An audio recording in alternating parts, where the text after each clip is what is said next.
Magandang araw po sa inyo, Sir Blair.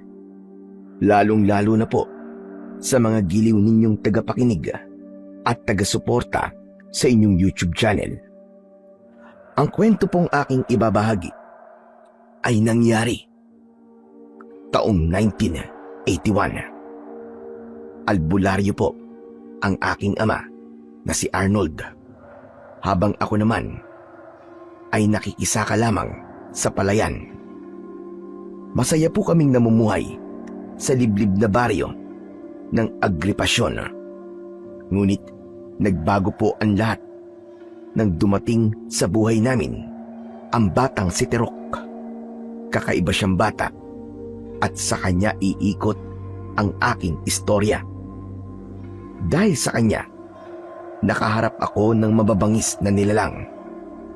Kung paano nito inumpisan ang nakakapangilabot na pangyayari sa buhay ko na hindi ko po makakalimutan.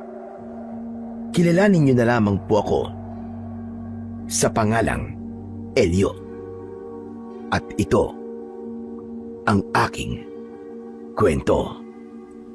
Anak, bawasan mo nga muna ang paglabas-labas mo ng gabi, ha? Hindi na maganda mga nangyayari sa paligid natin ngayon. Aba, parami na ng parami ang natatagpuan na bangkay sa baryo natin. Baka mamaya niyan ikaw naman ang matsyempohan. Tay, mga babae naman po ang kadalasang biktima. Kung minsan naman po mga buntis. Kaya wala pong mangyayari sa akin masama, tay. Kahit na ba alalahanin mo noong nakaraang linggo, may namatay na albularyo. Lalaki yon, di ba? Kaya hindi lang babae ang pinapatay. Baka sa susunod niyan, anak naman ng albularyo ang sunod na magiging biktima at ikaw ang matsyempohan. Ay naku, tay. Sa tingin ko po, hindi ang paglabas ko ng bayang problema nyo, kundi po ang pag-iisip ng sobra tungkol po sa mga biktima. Pinag-iingat lang kita, anak. Alam mo naman, di ba, liblib ang baryo ng Agripasyon. At ang ganitong mga lugar ang pinamumugaran ng mga kampo ng kadiliman. Ay naku, tay. Hindi po ako naniniwala sa mga ganyan-ganyan. Isa pa po, hindi po ba't ang sabi naman ng mga nakakakita ng bangkay gawa lang daw yun ng mababangis na hayop. Tsaka ganun din po ang lumalabas sa investigasyon ng mga pulis, di po ba? Kahit pa mabuti na rin yung nag-iingat. Kung hindi ka man naniniwala sa mga kampo ng kadiliman, aba, mabuti pa rin yung may pag-iingat ka sa iyong sarili. Mahirap na, anak.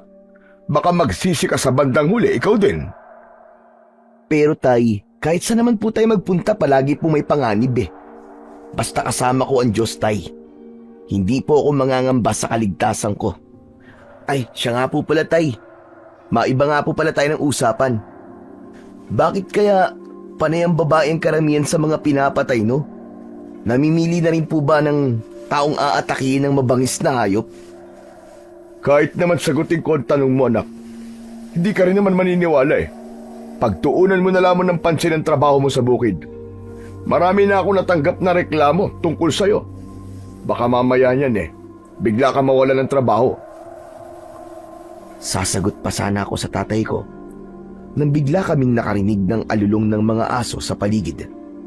Kasunod ng malalakas na katok mula sa labas ng pinto. Nagkatinginan kami ni tatay dahil gabi na ng mga sandaling yon. Albularyo ang aking ama at karamihan sa kanyang mga pasyente ay alam ang oras ng kanyang pahinga, maliban na lamang kung emergency. Tulong! Tulungan niyo ako! Tay, kayo na po magbukas ng pinto.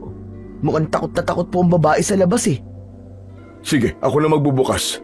Pero maging alisto ka. Hindi natin alam kung sino ang babaeng yon.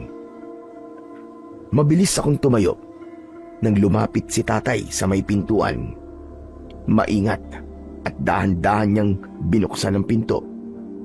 Hanggang sa bumungad sa aming harapan ang babaeng putlang-putla, sugatan at bakas sa muka ang labis na takot. Yakap nito ang sanggol na nakabalot sa lampin. Tulungan niyo po ako. Itago niyo po ang anak ko. Nakikiusap po ako. Kayo na po ang bahala sa anak ko. Sige na po. Kunin niyo na po ang anak ko. Bilisan niyo. Bago pa nila ako maabutan. Teka, sandali. Sino bang umahabol sa'yo? Sandali, saan ka pupunta? Huwag ka munang umalis. Huwag niyo na po akong pigilan. Pangawa niyo na. Kailangan ko silang mailigaw. Iligtas mo ang anak ko, pakiusap. Ariin mong siya na parang tunay mong anak. Ingatan mo ang anak ko. Ito lang ang paraan para mabuhay siya. Para mailigtas siya. Kitang-kita ko ang mahigpit na pagyakap at paghalik ng babae sa sanggol na mahimbing pa ring natutulog.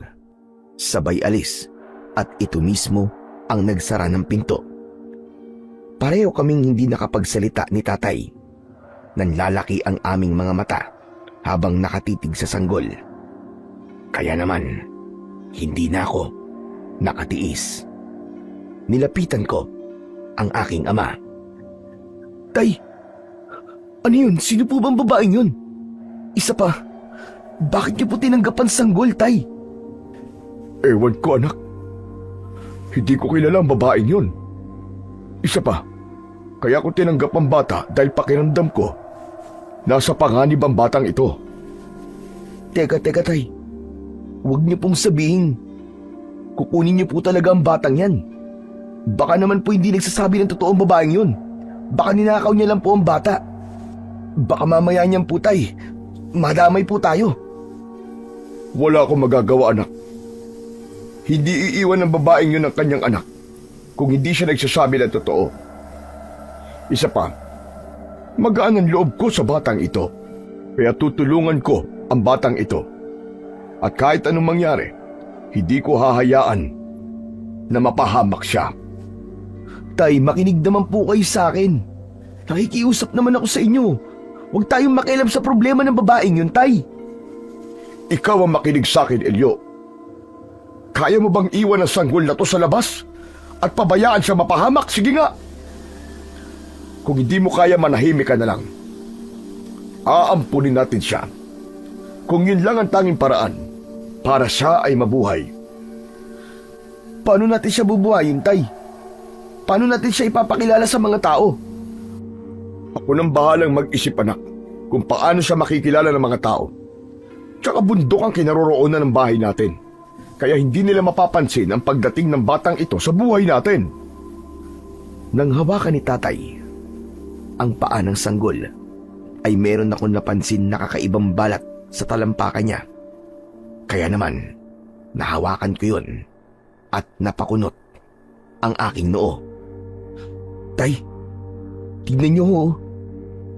Meron po siyang marka sa talampakan niya. Hugis kalahati po ng buwan. Ano po kaya ang ibig sabihin nito? Walang ibang ibig sabihin ng marka na yan, anak. Isa lamang niyang balat na magagamit ng kanyang ina para makilala siya pagdating ng araw. Hindi ka ba masaya, anak? May kapatid ka na ngayon. Yun ang kauna-unang pagkakataon na nakita kong ngumiti si tatay habang pinagmamasdan niya ang muka ng sanggol.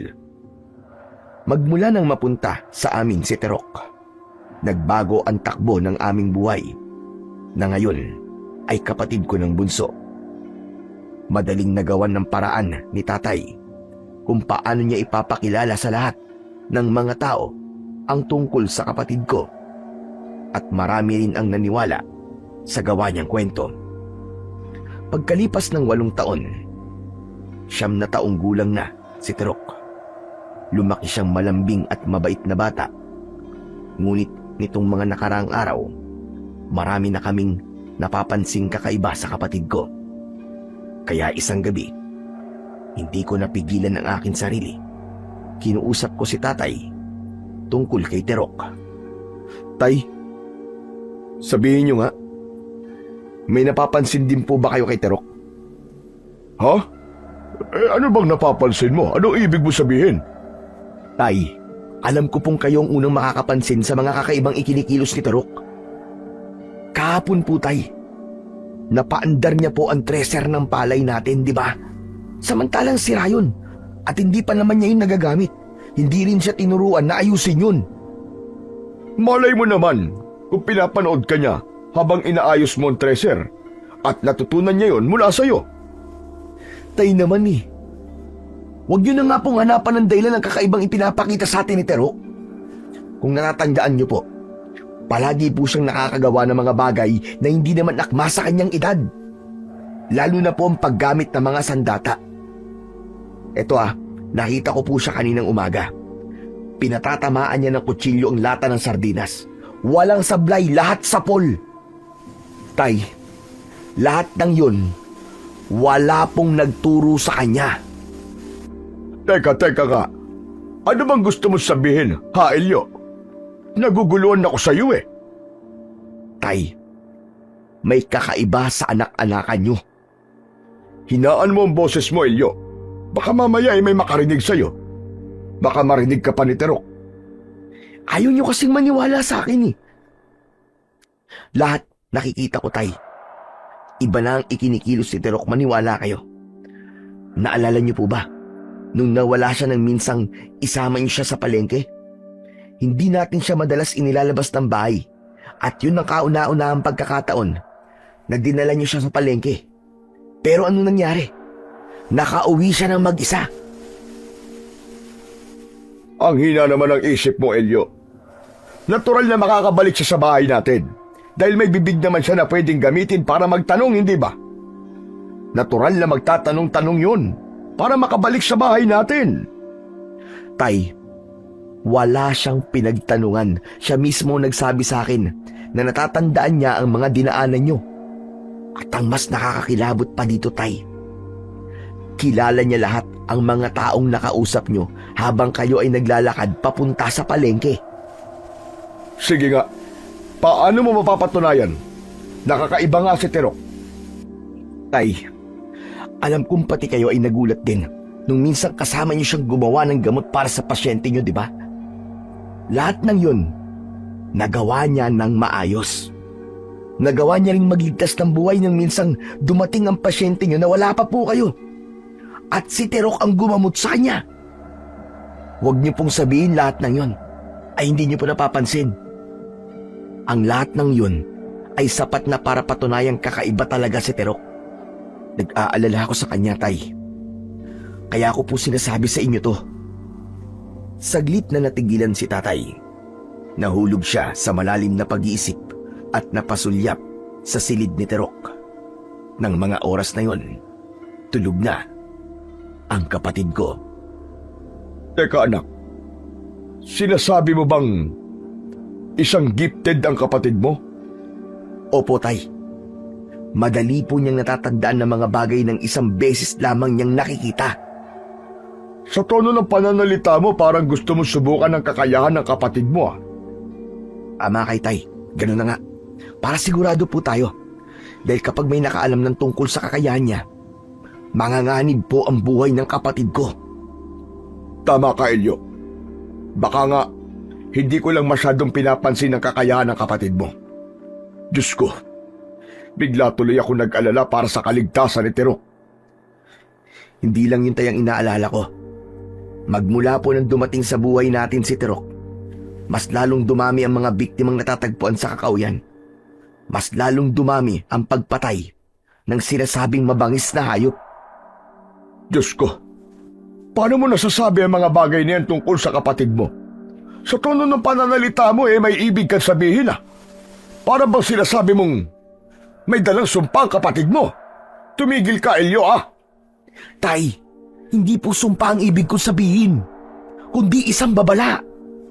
Isang pagpapahiwatig na baka nag-alaga tayo ng isang kakaibang bata. Ako rin mismo ay kinilabutan ng sabihin ko yun kay Tatay.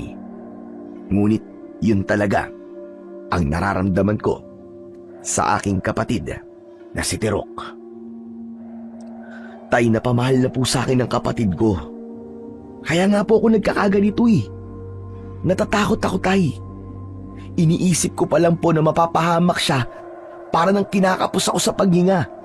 Sumisikip ng dibdib ko dahil sa takot. Kaya habang maaga pa po tay, protektahan po natin si Tirok. Huwag po nating hayaan na may ibang tao makaalam ng tungkol sa kakayahan niya. Hay nako. Hindi ko rin lubos akalain na ang mga kakayahan ni Tirok ay kakaiba nga kumpara sa mga batang halos kasing edad lang niya. Dumarami na rin ang kanyang mga tanong. Pakiramdam ko kapag nagkamali ako ng sagot sa kanya, malalaman niya ang tungkol sa lihim natin. Hindi ko yung kakayanin, anak. Kaya hanggat nabubuhay ako, ibabaon ko hanggang sa hukay ang lihim natin tungkol sa pagkatao niya. Paano tay? Halimbawa, bumalik po yung babaeng yun. Sa tingin ko patay na siya dahil ilang taon na lumipas. Pero hanggang ngayon, hindi pa rin siya nagpapakita sa atin. Ang iniisip ko, kung paano natin mapaprotektahan si Tarok. Paano ang paliwanag na sasabihin natin sa kanya kung sakaling magtanong siya? Bahala na tay. Ang mahalaga po, mapangalagaan natin siya. Yun po siguro ang dahilan ng nanay niya kung bakit siya iniwan sa atin. Kung kinakailangan iwan natin siya sa bahay at huwag nating hahayaang makausap siya ng ibang tao, ay gagawin natin, tay. Para po sa kanyang kaligtasan. Hindi maaari. Ikukulong natin siya sa bahay? Aba, mali yun. Mas lalo siya magtatanong kapag ganon. Pero yun pong nag-iisang paraan para mapanatili po natin ang kanyang kaligtasan, tay. Kapag may masamang tao ang nakaalam tungkol sa kakayahan niya, gagamitin siya para kumita ng pera. Hindi po ba't yun ang nangyari sa batang kinuha ng mayamang sindikato? Ginamit nila ang bata para sa kasamaan, at nang hindi na sumunod ang bata, pinatay nila. Sige. Subukan natin kung gagana ang naisip mong paraan. Nasunod ang plano ko. Iniiwan namin si Tirok sa bahay at hindi siya pinapalabas. Palitan kami ni tatay ng pagbabantay sa kanya. Ngunit isang umaga, wala si tatay. Ako lamang ang naiwan. Narinig ko na para bang may tao sa kusina. Kaya naman, nilapitan ko ang kusina at nakita ko si Tirok. Abala siya sa pagdidikdik ng daon sa lusong. Tirok, anong ginagawa mo? Kuya, halika. Tignan niyo po, oh. Daon po pala na makabuhay ang gamot na madalas kong nakikitang ginagamit po ng matandang albularyo. Doon po siya nakatira sa kabilang kakauyan. Ipinapainom niya po ang katas ng daon na makabuhay sa kanya pong mga pasyente. Ano? Anong gamot ang sinasabi mo? Katas po ng daon na makabuhay, Kuya Elio. Kaya lang, bakit babae lang po ang umiinom nito? Paano mo nasabing gamot to, Tirok? Isa pa, paano ka nakarating sa bahay ni Lolo Agno? Umalis po kasi ako kahapon habang natutulog po si tatay. Nagpunta po ako sa bahay ni Lolo Agno. Gusto ko po kasing tulungan si tatay sa panggagamot niya. Kaya ayun po, nakita ko siya. Pinapainom niya po yung babae. Gamot daw po yun. Hindi yan simpleng gamot lang, anak. At hindi ka rin dapat lumalabas nang walang kasama. Sabay kaming napalingon ni Tirok nang marinig namin ang boses ni tatay mula sa aking likuran, habang ang kanyang tingin ay sa dahon na hawak ni Tirok. Itigil mo na yan. Huwag ka na ulit gagawa ng ganyang klaseng gamot, anak. Pero gusto ko lang naman pong malaman, tay, kung saan po ito ginagamit. Kasi po, nakita ko po ang kakaibang epekto sa katawan ng mga babaeng umiinom nito. 2 uri po kasi ang gamot. Ang isa po ay nakakalason at ang isa naman po ay may kakayahang makapagpagaling. Dahil sa sinabing yun ng aking kapatid, ay nagkatinginan kaming bigla ni tatay. Bumakas ang pag-aalala sa mukha namin at mas lalong lumakas ang hinala namin. Nakakaibang bata talaga si Tirok. Sige na, pumasok ka na muna sa silid mo, anak. Mamaya na lamang tayo mag-usap. Tay, alam niyo ni Kuya? Alam niyo po kung anong klaseng albularyo po si Lolo Agno? Pakiramdam ko po, may ginagawa po siyang kakaiba sa mga babaeng yun eh. Napansin ko po kasi sa kanyang kuko ang natuyong dugo. nakita ko rin po ang 3 sugat niya sa kamay at braso na para po bang nanggaling po sa kalmot ng kung anong nilalang. Para po kasing may mali eh. Tumigil ka na! Sabi ng tama na eh! Pumasok ka na doon sa loob ng silid mo! Bilisan mo! Pareho kaming nagulat ni Tirok nang lumakas bigla ang boses ni tatay. Yun ang unang beses na pinagtaasan ni tatay ng boses ang kapatid ko. Kaya naman, umiiyak itong pumasok sa loob ng kanyang silid. Tay, bakit niyo naman po pinagtaasan ng boses si Tirok? Dahil kakaiba na lumalabas sa kanyang bibig, anak. Ang mga sinasabi niya kanina ay isang lihim ng matandang albularyo sa lugar na to.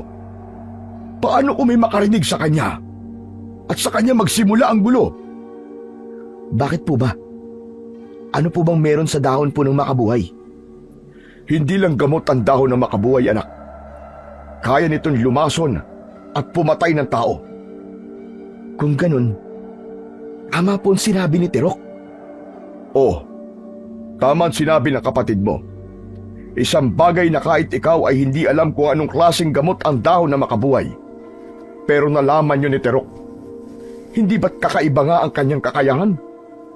Matalino siya at mabilis mag-isip. Kaya nga natatakot ako ngayon sa maaaring kalabasan ng ginagawa ng kapatid mo. Tignan mo itong ginawa niya. Pagmasdan mo. Kahit ako, hindi ko kayang timplahin ang gamot na to. Pero si Tirok, isang tingin niya lang, alam niya na kagad ang sangkap.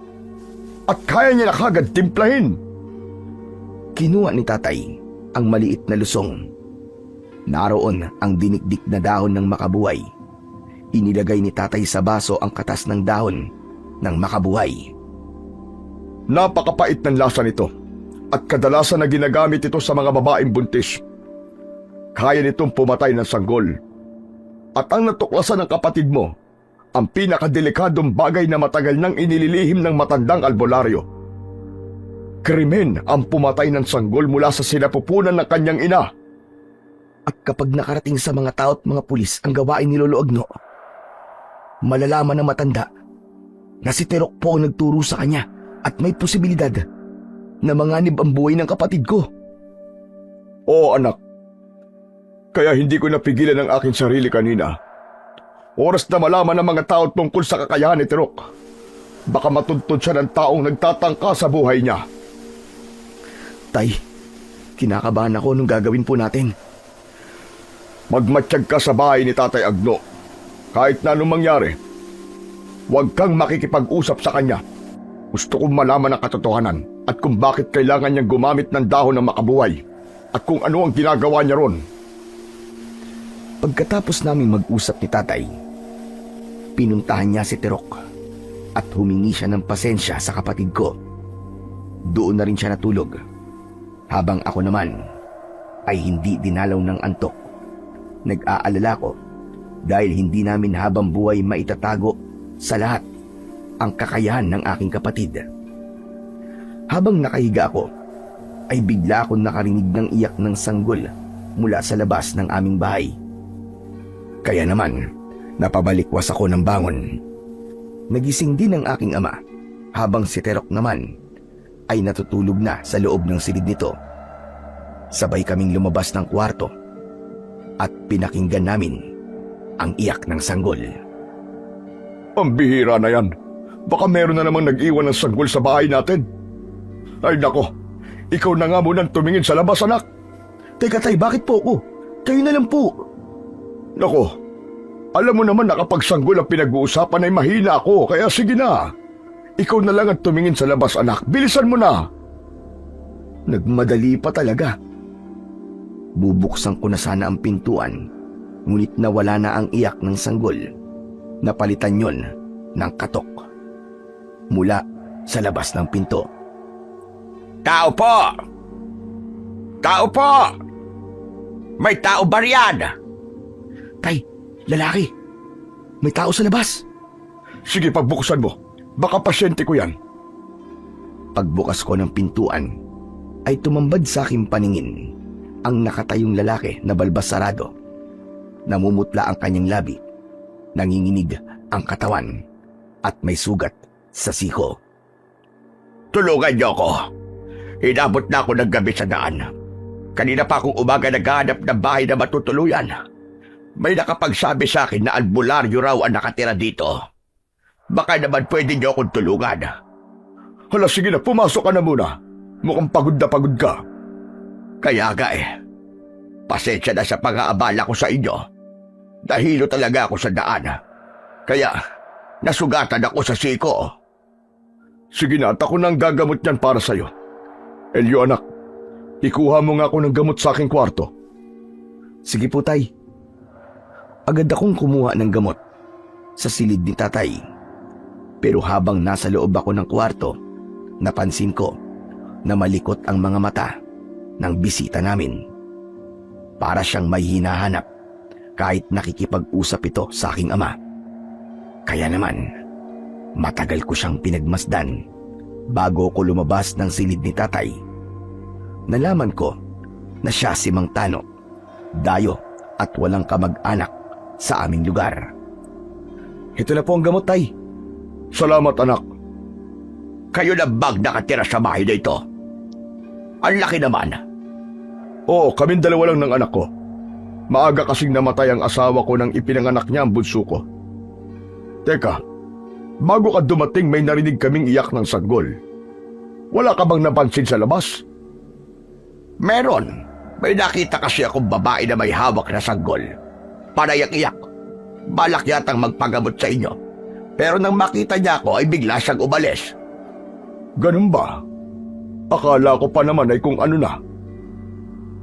Habang nag-uusap kaming tatlo, biglang lumabas sa silid si Terok. Hindi ko alam kung bakit bigla kong kinabahan ng mga sandaling yon. Maging si Terok ay ganun din ang reaksyon pagkakita niya kay Mang Tano. Sa pagkakataong yon ay titig na titig sa isa't isa sina Mang Tano at Terok.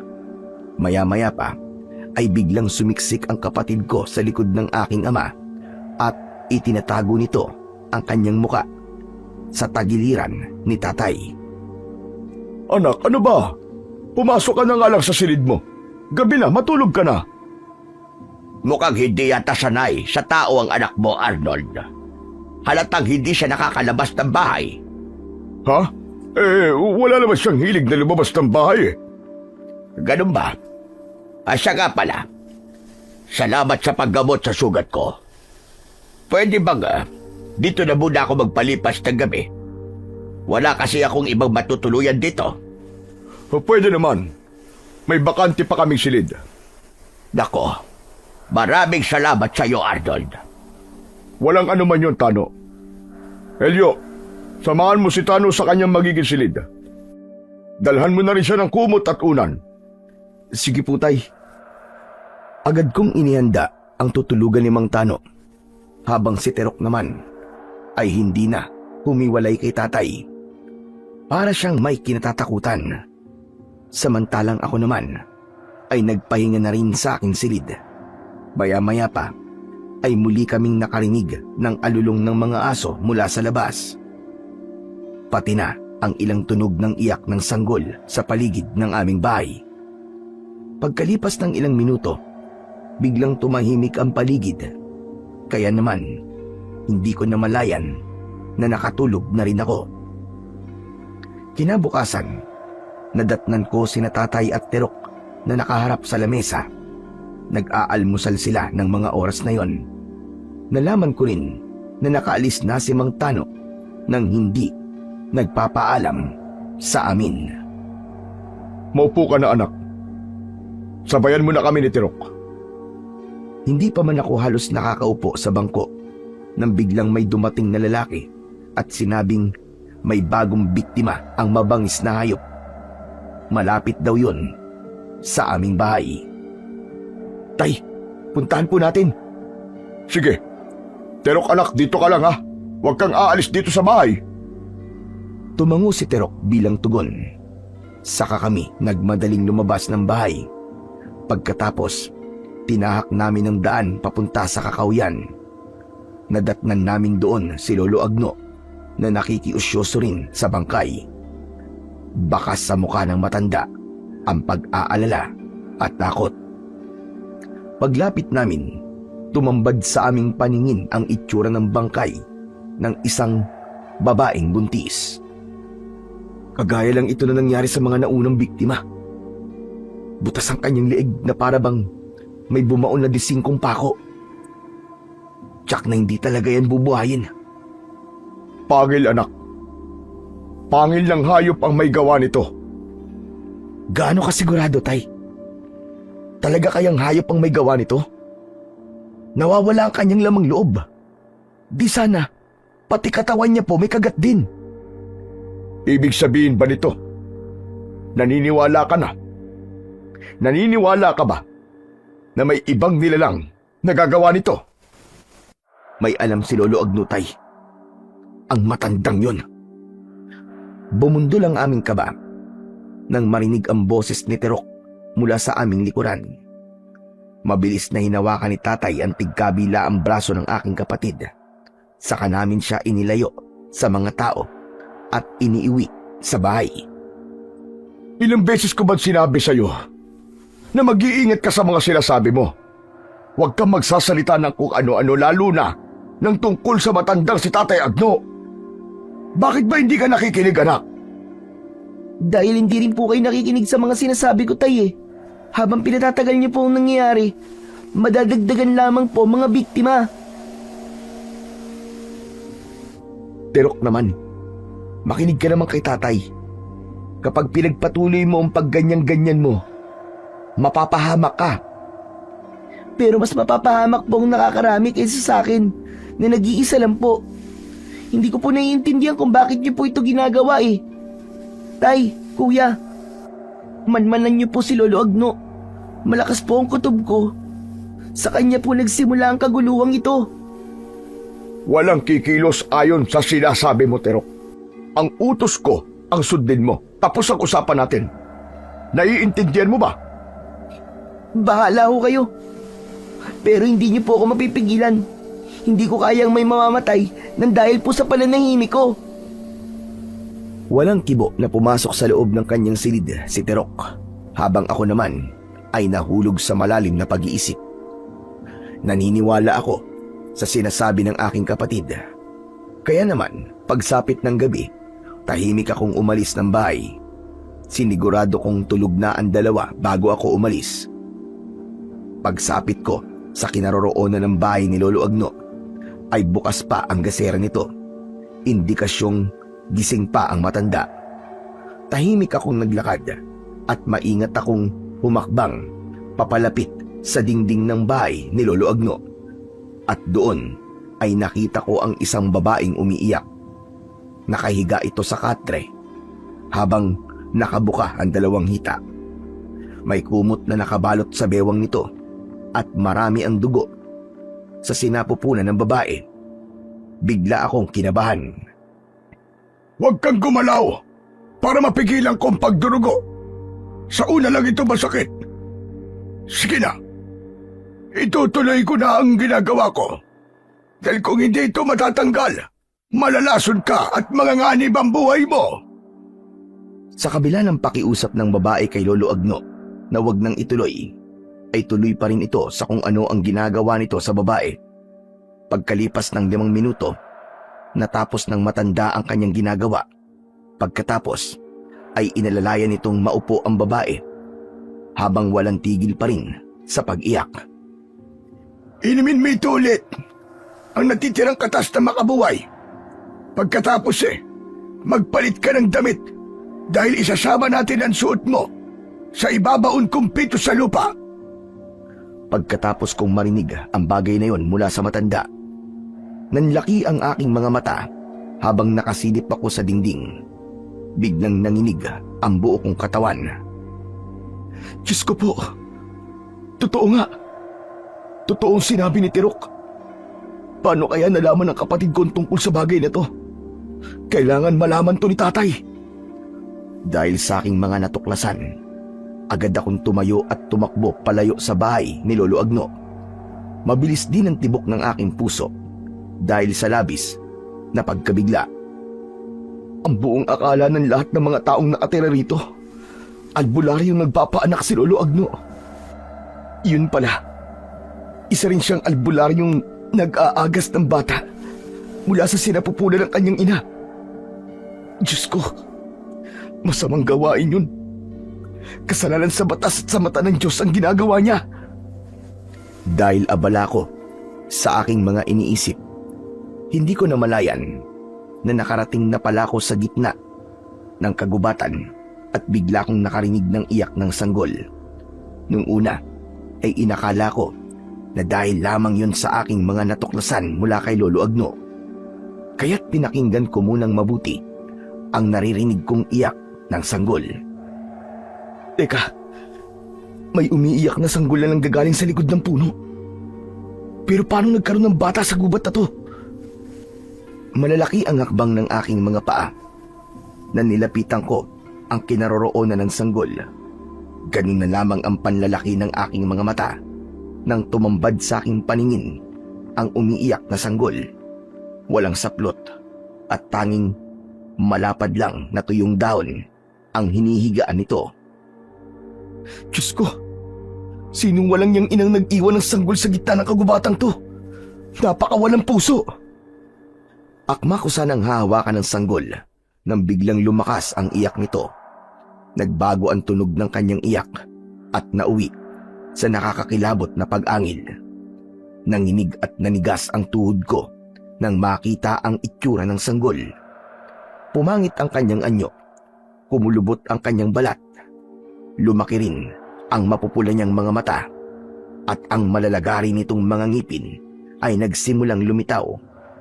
Napaupo ako sa lupa dahil sa labis na pagkabigla habang hindi ko inaalis ang tingin sa nakatayong nilalang. Aswang na sanggol! Anong klaseng nilalang ka? Lumayo ka! Lumayo ka! Ngunit tuloy sa pag-angil ang aswang. Pagkatapos ay tumulo ang malapot nitong laway. Huwag ka lalapit, pakiusap! Lumayo kang impakto ka! Naghanap ako ng kahoy na magagamit kong panghampas sa nilalang. Ngunit wala akong nakita. Mas lalo akong kinilabutan nang umiyak ulit ito na parabang iyak ng sanggol. Nang mga oras na yon, hindi ko pa alam kung anong klaseng nilalang ang nasa harapan ko. Dahil yun ang unang pagkakataon na nakakita ko ng ganong klaseng aswang. Biglang lumundag ang aswang, sakto sa aking balikat. Sabay kagat niya sa aking leeg. Nagpagulong-gulong ako sa lupa para matanggal ang pagkakabaon ng kanyang pangil sa laman ko. Malakas din ang sigaw ko dahil sa labis na takot. Ubod lakas kong hinawakan ang katawan ng aswang at inihagis ko yun sa damuhan. Naramdaman ko ang pagbulwak ng aking dugo mula sa nakabuka kong sugat. Tumayo ako at balak ko sanang tumakbo. Ngunit lumitaw mula sa damuhan ang maraming aswang na mukhang sanggol. Anak ng putya! Paano nangyari to? Hindi! Hindi niyo ako mapapatay! Layuan niyo ako! Mga impakto kayo! Dali-dali akong dumampot ng kahoy. Iwinasiwas ko yun sa ere upang hindi sila makalapit sa akin. Nasaksiyan ko ang bilis nila sa pag-akyat sa pangapuno. Mabilis din silang gumapang sa lupa at naririnig ko rin ang nakakakilabot nilang mga huni. Para silang nag-aagawan sa pag-atake sa akin. Akma na sanang aatake sa akin nang sabay-sabay ang mga aswang nang biglang may lumitaw na liwanag mula sa aking likuran at narinig ko ang boses ng aking kapatid na si Tirok. May dala siyang gasera. Kuya! Kuya Elio, may sugat ka! Kuya, ano nangyari sa'yo? Anong mga nilalangan nasa harapan mo? Tirok, mag-iingat ka! May mga aswang! Mga aswang nasa paligid natin! Nang igala ko ang aking paningin, napansin ko na takot ang mga aswang sa kapatid ko. Kaya naman, nilapitan ko si Tirok at maigpit ko siyang niyakap. Maraming salamat! Maraming salamat dumating ka, Tirok! Kuya Elio, may sugat ka sa leg. Kailangan magabot ka agad yan. Kaya lang, Hindi alam ni tatay na sunod ako sa rito at malalaman niyang muntik ka mapahamak. Wala nang ibang paraan. Kay Lolo Agno tayo magpapagamot. Wag! Wag, Terok! Alam ko na. Nakita ko na masamang gawain ni Lolo Agno. Tama ka. Masama ang ginagawa niya. Kaya nga po mas kailangan natin siya makausap, kuya. Dahil alam niya kung anong klaseng nilalang ang umatake sa'yo. Ano? Teka. Paano mo nalaman ang tungkol sa mga ganong nilalang? Ha, Terok? Unang kita ko pa lang sa bangkay sa kakahuyan, alam ko na po na aswang po may gawa nun. Maging ang reaksyon po ni Lolo Agno ng mga oras na yon. Reaksyon po yun ng taong may alam sa nangyayari. Nang marinig ko ang mga sinabi sa akin ni Tirok, napatunayan kong malakas talaga ang pakiramdam at matalas ang paningin ng aking kapatid. Kaya naman, hindi na ako tumanggi nang inalalayan niya akong maglakad papunta sa bahay ni Lolo Agno. At dahil sa presensya ng aking kapatid, tuluyang nawala ang mga aswang. Inisip ko na lang ng mga sandaling yon na marahil takot ang mga nilalang sa liwanag na mula sa gasera. Ngunit habang tinatahak namin ang daan papunta sa bahay ng matanda, bigla kong naramdaman ang panlalabo ng aking paningin, pagkirot ng aking sugat sa leeg, at ang pangingig ng aking buong katawan. Terok, biglang sumama ang pakiramdam ko. Kuya, lakasan mo ang loob mo. Malapit na po tayo sa bahay ni Lolo Agno. Siguro may kamandagang kagat ng aswang, kaya nararamdaman mo na ang bagay na yun. Napansin ko na mas lumaki ang hakbang ng paa ng aking kapatid at sinikap kong makarating kami sa bahay ng matanda. Pagkalipas ng ilang minuto, sa wakas ay narating namin ang bahay ni Lolo Agno.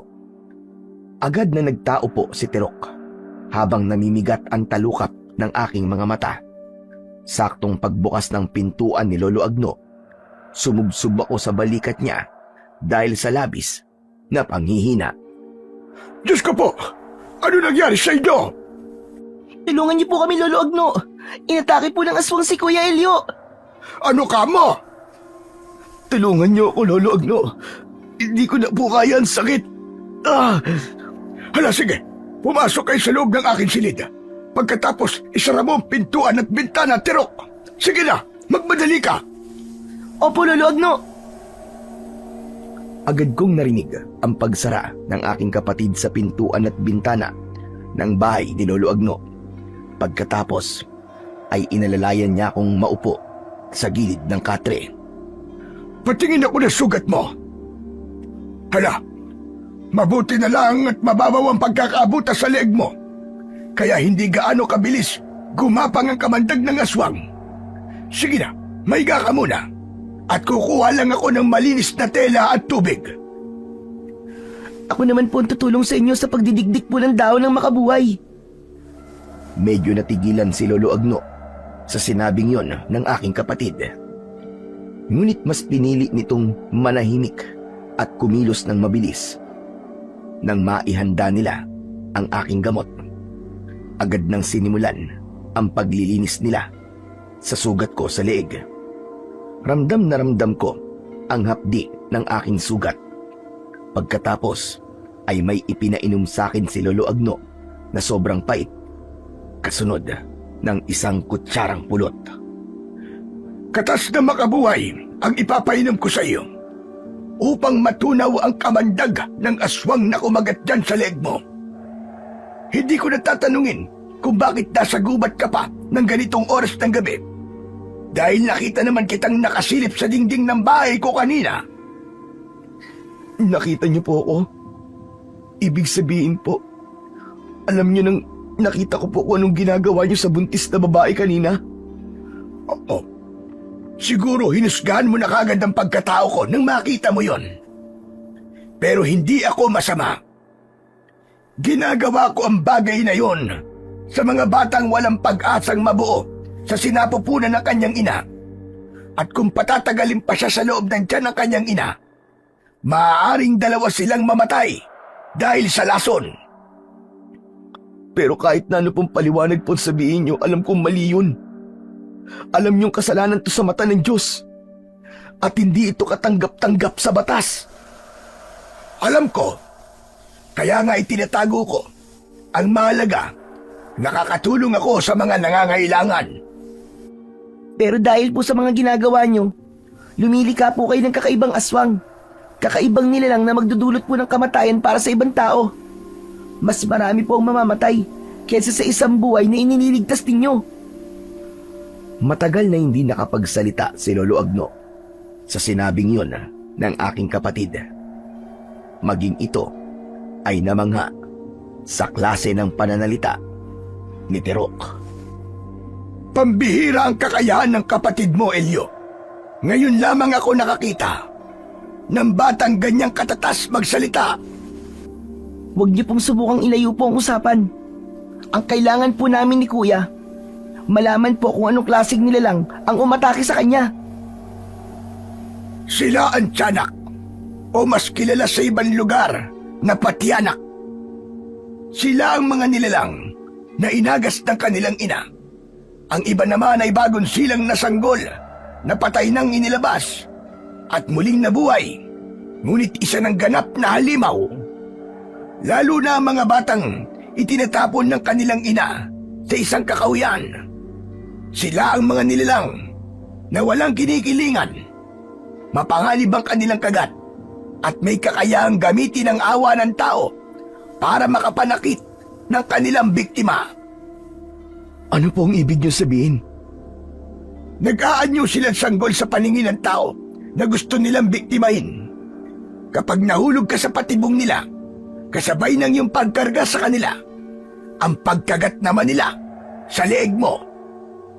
Kaya pala karamihan sa mga nabibiktima ay mga babae na kadalasan ay buntis o di kaya naman ay isang ina. Dahil kadalasan kasi, sila ang mga madalas maawa. Pero bakit ganon, Lolo Agno? Kahit alam niyo na po may tiyanak, diretso pa rin po kayo sa masama niyong gawain. Hindi po ba kayo nag-aalala na baka isang araw, balikan kayo ng lahat ng mga batang pinatay niyo? Alam kong darating ang bagay na yan. Diyos ko, hindi ko akalain na isang bata lamang ang magpapaalala sa akin ng mga bagay na muntik ko nang makalimutan. Ngunit anong magagawa ko? Hindi ko matiis sa mga babaeng humihingi sa akin ng tulong. Kahit na ano pong sabihin niyo, Lolo Agno, hindi pa rin po makatarungan ang ginagawa niyo. Isa pa, paano po mapipigilan ng mga tiyanak? Paano sila matatalo? Isang bagay lang na makapangyarihan ang katapat ng kanilang pag-asik ng lagim. Yun ay ang makakuha ng mutya ng berdeng higad, ang taong lalaban sa kanila. Ako mismo lalaban sa mga tiyanak. Saan po ako makakahanap ng mutya ng berdeng higad? Saan ko po matatagpuan ng mutya? Sa gitna ng kagubatan, matatagpuan ang pinakamatandang puno ng pili. Yun ang bahay ng mga berdeng higad. Sila ang nagbabantay sa mutya. Malalaman mo ang kinaroroonan ng mutya sa lugar kung saan may malakas na liwanag. Kaya sa gabi mo siya dapat kunin. Sandali lang po, Lolo Agno. Ang mga higad ay nagtataglay rin po ng kakaibang lason. Kapag dumikit po ang balahibo ng higad sa balat ng tao, magkakaroon po ito ng pantal. Mamamaga ang katawan at biglang lalagnatin. At ang malala pa, lalabas po ang dugo mula sa kanyang ilong. Ilan lamang po yan sa posibleng epekto na mararanasan ni Kuya bago niya po makuha ang mutya ng berdeng higad. Hindi po kaya balak niyo nang patayin si Kuya para mapagtakpan po ang gawain niyo? Pambihirang bata ito, oo. Ganun na ba kasama ang tingin mo sa akin? Tsaka saan mo ba natutunan ang mga bagay na yan? Bigla na lamang pong pumasok sa isip ko. Tsaka minsan na rin po akong nadikitan po ng higad sa balat. Kaya alam ko na po ang epekto nun. Huwag kang mag-alala, Terok. Hindi mapapahamak si Elio. Kailangan niyang harapin ang kamandag ng higad dahil yun ang magiging pagsubok niya para sa mutya. Sinasabi ko ito sa iyo, Elio, para patunayang hindi talaga ako masamang tao at wala akong kinalaman sa mga aswang na namiminsala sa baryo. Nakahanda po ako malampasan ang pagsubok na yun para makuha po ang mutya ng berdeng higad. Pagkatapos namin makipag-usap kay Lolo Agno, agad kaming umuwi sa bahay. Inilihim namin kay tatay ang nangyari sa gubat. Pagkalipas ng 3 araw, isinagawa namin ang balak na pagkuha sa mutya kasama si Terok. Hinanap namin ang kinaroroonan ng matandang pili. Hindi nagtagal, natagpuan namin ang kinaroroonan ng pili sa tulong ng aking kapatid. Anong gagawin natin, Terok? Sigurado ka ba na hindi tatago sa pantalon at saka sa makapal kong jacket ang nakakalasong balahibo ng mga higad? Oo kuya, magtiwala ka sa akin. Ang nilagay nating katas na makabuhay sa balat mo ang makakatulong upang hindi mo maramdaman ng pangangati. Sige, magtitiwala ako sa Terok ha. Basta dito ka lang ha, huwag kang aalis. Opo kuya, mag-iingat ka. Kasi ang mukha mo ay walang proteksyon, kaya iwasan mong madikitan ka sa mukha. Oo na, pambihira. Parang ikaw pang panganay sa ating dalawa. Siyempre, mana po ako kay tatay eh. Pagkatapos namin mag-usap ni Terok, sinimulan ko ng akyatin ang puno ng pini. Nahawakan ko kagad ang higad na nadurog sa mga kamay ko. Dahil sa katas ng makabuhay, hindi ko naramdaman ang pangangati. Tuloy lang ako sa pag-akyat hanggang sa makarating ako sa dulo ng sanga. Saglit akong nagpahinga. Maya-maya pa, napansin ko ang lumiliwanag na dahon sa dulo ng sanga. Kinuha ko yun at tumambad sa aking paningin ang maraming higad na nakadikit sa kulay berdeng bato. Nagliliwanag din ang mga higad na nagbabantay sa mutya. Kuya, bilisan mo na. Nilalamok na ako rito eh. Napangiti ako nang marinig ko ang boses ng aking kapatid. Lalo na nang mahawakan ko na ang bato. Ngunit nang dumampi sa aking palad ang mutya, gumalaw ang lahat ng mga higad at hinabol ako. Mabilis silang gumapang papalapit sa aking kinaroroonan. Kaya naman, nagpasya na akong bumaba sa puno. Lagot na! Balak nila akong atakihin! Kuya Elio, tumalong ka na. Mabilis ang pagbaba ng mga higad. Mamamaga ang katawan mo kapag naabutan ka nila. Mabilis akong lumukso para hindi ako maabutan ng mga higad. Pagbagsak ko sa lupa, agad kong hinawakan ang kamay ng aking kapatid. Saka mabilis kaming tumakbo, papalayo sa lugar na yon. Ngunit pagdating namin sa gitna ng talaiban, bigla kaming tumigil sa pagtakbo. Anak ng putya naman oo! May mga aswang sa harapan natin! May tiyanak! Kuya, anong gagawin natin ngayon? Pinagmasdan ko muna ang hawak kong mutya. Kumislap yun. Saka ko isinilid sa aking bulsa habang hindi ko binibitiwan ang kamay ni Terok. Terok, bilisan natin! Takbo na! Dahil sa pagmamadali naming tumakbo, nadapa si Terok. Bumagsak siya sa lupa at nabitiwan ko ang kanyang kamay. Nanlaki ang aking mga mata nang makitang sabay-sabay na lumukso ang mga tiyanak papunta sa kinaroroonan ng aking kapatid na si Terok. Pero nang tumayo si Terok, ay para silang napaso at bigla silang umiwas sa aking kapatid. Takot na takot ang mga ito na bumalik sa madilim na bahagi ng kakawyan.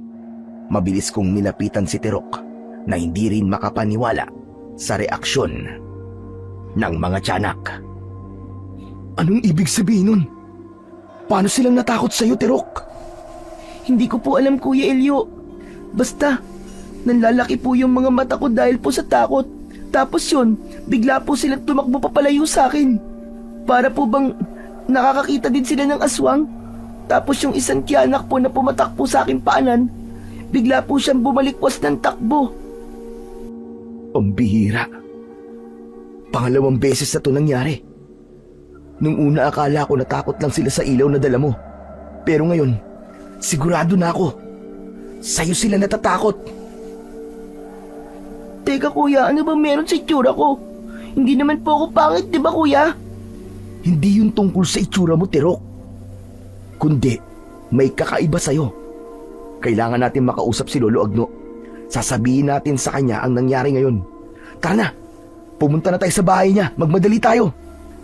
Kuya, sandali. Paano si tatay? Baka magising na siya. Kaya nga kailangan natin magmadali, di ba? Kaya't bilisan mo ng tumakbo. Tara na. Hinawakan ko ulit ang kamay ng aking kapatid at mabilis kaming tumakbo papunta sa kinaroroonan ng bahay ni Lolo Agno. Mabuti na lang at nadatnan naming gising pa ang matanda. Nagsasara ito ng pinto at ng mga bintana. Agad kaming pumasok sa bahay niya. Teka, ano nangyayari sa inyong dalawa? Tumahangos kayo at takot na takot kayo. Lolo Agno, nakuha na po namin ang mutya ng berdeng higad. Tapos sinabol po kami ng mga higad. Pero may mas nakakapagtaka pa po na nangyari sa amin. Si Tirok po, bigla siyang kinatakutan ng mga aswang na tiyanak. Ano ka mo? Kinatakutan siya ng mga tiyanak? Opo, akala ko nga po nung una ay natakot lang sila sa liwanag ng gasera. Pero ngayon, sigurado po ako na si Tirok po ang kanilang kinatatakutan. Paano po nangyari yun, Lolo Agno? Nasaan ang mutya ng berdeng higad? Patingin ako. Teka, ano pong gagawin niyo sa mutya? At saka, bakit ganyan po kayo makatingin sa kapatid ko? May gusto lamang akong alamin. May gusto kong malaman kung ano ang kinatatakutan ng mga tiyanak sa kapatid mo. Agad kong ibinigay ang mutya kay Lolo Agno. Saka siya tumingin sa gawi ng kapatid ko. Bumakas ang pag-aalala sa kanyang muka. Bigla siyang napaupo sa upuan habang hindi makatingin kay Terok. Sa kanya, ibinalik sa akin ang mutya. Kaya naman, napansin ko ang kanyang kamay na nanginginig. Nangingilid din ang kanyang luha sa mga mata. Saka napatitig sa mukha ko. Maging ako ay bigla ring nagtaka sa naging reaksyon ni Lolo Agno. Ano po nakita niyo, Lolo Agno? Bakit parang nakakita po kayo ng multo? Talagang multong nakita ko, Terok. Multo ng nakaraan na matagal ko nang gustong kalimutan. Sa ngayon, kailangan niyo muna mag-ingat. Kailangan mong protektahan si Terok. Sadali lang, at may ibibigay ako sa inyo. Napasulyap naman ako sa aking kapatid nang saglit na umalis sa aming harapan si Lolo Agno. Kuya, bakit ganun po si Lolo Agno? Malakas po ang kutob kong may bagay po siyang nakita sa akin. Hindi ko rin alam, Terok. Pero sigurado ako nasa panganib ka dahil gusto ni Lolo Agno na bantayan kita. Maya-maya pa ay biglang tumighin si Lolo Agno. Mula sa pintuan ng silid nito, lumapit siya sa amin at iniabot niya sa akin ang 2 yantok. Teka, Lolo Agno, ano pong gagawin ko sa mga to? Ingatan mo yan at gamitin panlaban sa mga aswang. Protektahan mo ang kapatid mo laban sa nilalang na lumikha sa mga tiyanak. Ano po? Lumikas tiyanak? Teka, hindi ko po kayo naiintindihan eh. Alam mo kung anong ibig ko sabihin, Elio. At sa pagkakataong ito, walang alam si Tirok, tama ba? May nakikita ang mga tiyanak mula sa kapatid mo. At yun ang dahilan kung bakit sila natatakot kay Tirok. Nag-aalala naman akong napatingin sa gawi ni Tirok na nakatingin lamang sa aming 2 ni Lolo Agno. Nakikinig siya sa mga pinag-uusapan namin at hindi magtatagal, malalaman na rin ni Tirok ang buong katotohanan tungkol sa kanyang pagkatao. Gawin niyo ang lahat para matalo ang mga aswang na tiyanak. Patawarin ako ng Diyos. Siguro'y ako nga ang dahilan kung bakit nangyayari ito. Mabuti naman po at alam nyo na may kasalanan po kayo sa mga nangyayari. At tungkol naman po sa sinasabi nyo na nilalang po na gumagawa ng tiyanak, ano po kaya sa tingin nyo ang posibleng dahilan ng nilalang na yun para gawin niya po ang bagay na to? Hindi po kaya isa po siya sa mga taong naargabyado nyo na ngayon po ay naghihiganti sa inyo? Oo, yan din ang hinala ko. Pero mali siya ng iniisip. Wala akong pinapatay. Tumutulong ako. Ngunit maging kami, masama rin po ang tingin sa inyo. Paano pa po ang taong nasaktan at nawalan? Isang malalim na buntong hininga ang pinakawalan ni Lolo Agno bago siya naupo sa upuan. Maya-maya pa ay nagpaalam na rin kaming dalawa ni Tirok sa matanda. Madaling araw na nang makarating kami sa bahay. Nadatnan namin na may kausap si tatay sa balkonahe. Kuya, hindi po ba't siya po yung lalaking tinulungan natin noong nakaraang gabi? Ano po kayang ginagawa niya rito? Mukha namang seryoso sila sa kanilang pinag-uusapan. Halika na. Mabuti na yung may kausap si tatay para hindi niya tayo mapagalitan. Hinawakan ko ang kamay ng aking kapatid at pumasok na kami sa bahay. Pagkatapos ay nagbigay galang kami sa dalawang taong nag-uusap. Teka, sandali lang. Saan ba kayo nang galing, ha? Sa bahay po ni Lolo Agno. May tinanong lang po ako. Nang ganitong oras? At kasama mo pa si Terok? Opo, tay. Gusto rin po kasi ni Tirok na matutong manggamot. May ilang bagay lamang po siyang tinanong sa matanda. Teka, sandali lang. Ang ibig mo ba sabihin may isa pang albularyo sa baryong ito, maliban kay Arnold? Opo, bakit po? Kung ganun pala, ay kailangan ko rin siyang makausap. Tungkol po ba saan ang pag-uusapan nyo? May sakit kasi ang kaibigan ko. Masama ang loob niya dahil iniwan siya ng kanyang asawang buntis. May nakapagsabi sa kanya na taga rito raw ang gumamot sa babae. May itatanong lang sana ako dahil hanggang ngayon, hindi pa rin bumabalik ang asawa niya.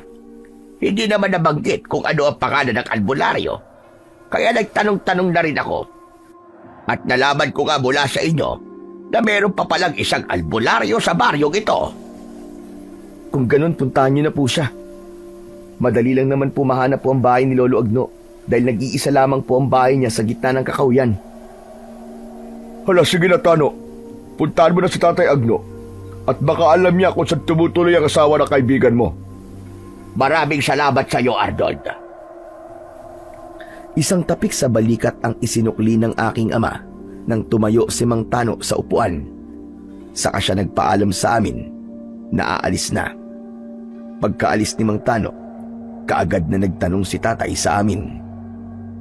Hoy, kayong dalawa, linga kayo dito. Ano ang totoong dahilan at nagpunta kayo sa bahay ni Tatay Agno, ha? Hindi ba't kabilin-bilin ako sa inyong dalawa na huwag kayong makikipag-usap kay Tatay Agno? Bakit po, tay? Nag-aalala po ba kayo na meron kaming matuklasan? Ano sabi mo? Natuklasan po ni Kuya na albularyong nag-aagas po ng bata si Lolo Agno. Alam na rin po namin na may aswang po sa baryo natin. Ang totoo nga po niyan, tay, nakuha po ni Kuya Elio ang mutya po ng berdeng higad. Tinulungan po kami ni Lolo Agno at pinagsisiyan niya po ang kanyang mga nagawa. Inamin niya po sa amin ang masama niyang gawain. Ang ginagamot lang daw po niya ay ang mga babaeng walang pag-asang mabuhayan ng anak. At sa una pong pagkakataon, nakakita po ako ng tiyanak, tay. Ito na nga po. Binigyan ako ng arnis ni Lolo Agno, panlaban sa kanila. Hindi ko gustong nakikipag-usap kayo kay Tatay Agno. Wala akong tiwala sa kanya. Pero bakit po kay Mang Tano nakikipag-usap po kayo? Wala rin po akong tiwala sa kanya, tay. Tay, makinig kayo sa sinasabi ni Tirok. Bihira po siyang magkamali at halos lahat po ng sinabi niya ay nagkakatotoo. Hindi tayo maaaring magtiwala kay Mang Tano. Kaya ko lang naman po itinuro ang bahay ni Lolo Agno para hindi niya mahalata na may kakaiba kaming nararamdaman sa pagkatao niya. Pero hindi kayo sigurado sa hinala niyo tungkol kay Tano. Isa pa, Elio. Kaya lang naman kita inutusang matyagan si Tatay Agno dahil may napansin din akong kakaiba sa kanya. Pero hindi ibig sabihin nun na pinapayagan na kitang makipag-usap at magtiwala sa matandang yon. Isinama mo pa talaga si Tirok. Akala ko ba nag-aalala ka sa kapatid mo? Pero tay, seryoso po ako. Seryoso din ako. Isoli mo mga bagay na yan. Hala, sige na, magpahinga na kayo. Lalo ka na, Elio. May trabaho ka pa mamaya. Nang sabihin niyo ni tatay, ay agad kaming pumasok sa loob ng aming silid. Pagkatapos ay nagpahinga. Dala ng labis na pagod, agad akong nakatulog. Nagising ang natutulog kong diwa sa malakas na sigaw ni tatay. Kaya naman, napabalikwas ako ng bangon at agad na lumabas ng bahay. Tay! Bakit po yun? May bago na namang biktima na tagpuan sa Kakawyan. Halika! Malala ang nangyari sa babae. Kuya, sama po ako. Sige, halika na, bilisan mo! Sumunod kami kay tatay at nagtungo kami sa kinaroroonan ng bangkay. Nadatnan namin ang maraming tao na nagkakagulo. Hindi na sila naniwalang mabangis na hayop pa rin ang may gawa nun dahil namatay ang biktima sa malalim na butas niya sa leeg at labis na pagkawasak ng kanyang tiyan. Pero nagulat ako nang makilala ko ang babaeng biktima. Teka, sandali lang, tay. Siya po yung babaeng nakita ko sa bahay ni Lolo Agno. Hindi ako maaaring magkamali. Nagpagamot po siya sa matanda. Kung ganon, talaga nagsisimula ng kampo ng kadiliman sa malawakang pagsalakay sa baryo natin, anak. Magmatsyag ka sa paligid mamayang gabi. Makikipag-usap naman ako kay Kapitan tungkol sa nakita mong nilalang sa gubat. Kailangan nilang malaman na may aswang sa baryo natin. Sige po, tay. Mag-iingat po kayo. Ako, tay. Paano po ako? Ano pong gagawin ko?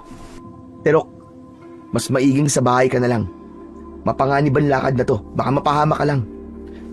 Pero, Kuya Elio... Narinig mo naman, di ba? Kung ano ang sinabi ni Lolo Agno. Delikado. Baka matsyempoan ka ng totoong kalaban natin dito. Maaaring takot sa'yo ang aswang na tiyanak. Pero ang nilalang na lumikha sa mga aswang na yon, maaaring siya ang pumatay sa'yo. Dahil magiging banta ka sa pag-aasik niya ng lagim at magiging hadlang ka sa kanyang mga pinaplano. Tama ang kuya mo, anak. Dating gawi sa bahay ka lang. Kahit paano, ligtas ka sa bahay. Tutol man ang kalooban ng kapatid ko, ay wala na siyang nagawa. Hindi ko rin naman ilalagay sa panganib ang buhay ni Tirok. Kaya naman, pagsapit ng gabi, agad na akong nagpunta sa Kakawyan para magbantay. Wala akong dalang gasera dahil maliwanag naman ang sikat ng buwan. Tanging ang arnis ko lang ang dala ko. Mukhang wala namang kakaiba sa bahagi ng Kakawyan na to. Ang mabuti pa kaya, lumipat ako ng ibang pwesto o di naman kaya, pumunta ako sa bahay ni Lolo Agno. Luminga ako sa paligid bago ako tumakbo papunta sa bahay ni Lolo Agno. Ngunit bago ako makarating sa bahay ng matanda, inatake ako ng mga tiyanak. Pinagtulungan nilang kagatin ang binti ko. Mabuti na lang at mabilis kong naipadyak ang aking paa at tumalsik sila sa damuhan. Pero agad din silang bumangon at sinubukan akong atakihin. Ginamit ko ang aking arnis. 2 palo ang agad na pinakawalan ko sa unang tiyanak na sumugod sa akin. At tinamaan ko siya sa bandang leeg. Bumagsak siya sa lupa. Nagkikisay ang kanyang katawan habang bumubula ang bibig. Ano nangyayari sa katawan ng tiyanak? Teka, bakit lumulubo ang leeg niya? Hindi ko na natapos ang aking sasabihin nang biglang pumutok ang leeg ng aswang. Nagulat ako sa naging epekto ng arnis sa katawan ng tiyanak. Hindi kaya dahil sa mutya kaya pumutok ang leeg ng tiyanak? Mas lalo akong naguluhan nang masundan pa ang nakita kong epekto ng aking arnis sa katawan ng mga tiyanak. Tinubuan sila ng pantal sa balat, namaga at agad na sumabog ang kanilang katawan na parabang pumuputok na lobo. Ngunit sa kabila ng kakayahan ng aking mutya, mas lalong naging agresibo ang mga kalaban ko. Muntik akong tamaan ng kalmot sa aking muka ng isa sa tiyanak na umatake sa akin. Mabuti na lang at nakaiwas ako. Gumanti ako sa kanya ng palo na tumama naman sa kanyang leeg. Tumalsik siya at bumagsak sa lupa. Nang makita kong mas dumarami na ang tiyanak na papunta sa aking kinaroroonan, napaatras ako. Anak ng putya, hindi maaari ito. Hindi ko sila kakayanin. At kakaiba ang kanilang bilis, lalo na ang pagkapang nila sa lupa. Kailangan kong maging alisto. Mas lalo silang nagiging mabagsik sa tuwing nakakapatay ako ng mga kasama nila. Kahit nasa alanganing sitwasyon ako, hindi ako nagpatinag. Nakipagsabayan pa rin ako sa mga aswang na tiyanak. Saktong paglukso ng 5 tiyanak para atakihin ako. Dumating sina Tirok at si Tatay. May dala silang kahoy at gasera. Iwinasiwas ng aking kapatid ang dala niyang kahoy sa ere, habang si Tatay naman ay binato ng kahoy ang mga tiyanak.